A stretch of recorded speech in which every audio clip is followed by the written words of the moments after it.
Two bells, two hands, two legs. So we're gonna start deadlifting with two kettlebells, one for each hand, which is gonna introduce some different shoulder stability. So when you're deadlifting with one kettlebell or a barbell, your hands are connected to one tool, one load, and they kind of get to help each other out in stabilizing that load. So now we're making each shoulder responsible for its own shoulder stabilization. Everything else is the same. You're going to set up, same setup. It's going to be a little wider, and I've got the kettlebells kind of positioned in a V, so they fit between my legs.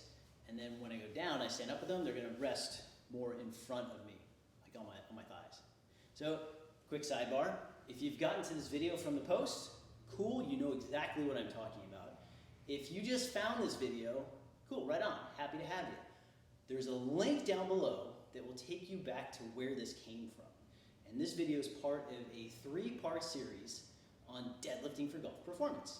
So if you want to find out how the heck we got here and all the cool stuff that we did along the way, click on the link and then come back. Or eventually you'll get here on your own from reading the video or reading the post. Yeah, whatever. Anyway, back on task. So you're going to set up just like you would if it were one bell with the handle between your arches of your feet. Just a little different because there's two and they're angled. And you're going to sit your butt back. You're going to go down to put your hands on them. I'll talk about breathing in a minute. And you're going to get your shoulders down and back. Push yourself away from the ground. Boom. Lock everything out. Abs engaged, glutes tight, quads tight. And then breathing from the top. Give them to gravity, but stay tight, stay connected. Keep your tension. All right, so here we go. Breathing would be here.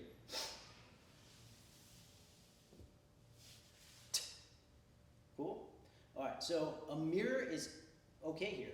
So you can see kind of, where's your body positioned? If you've never done this before, how do you know if you're doing it right? This would be a good situation to play around with a mirror. Now, if you were to see this from the side,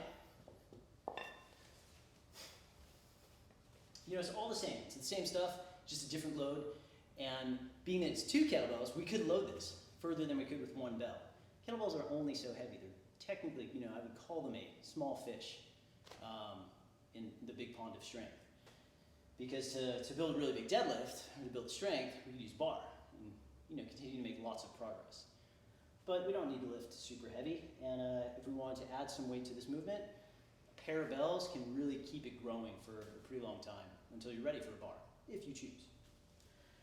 So, side view, same thing. Just do a couple reps. It's going to look a little squattier here, just because the bells are on the ground. If they were on a block or something, it would be less squatty. But different ranges of motion for the hips, wider stance, deeper range of motion. It's all good for increasing how you're able to produce your hip hinge in the golf swing. And with more weight, you build more strength.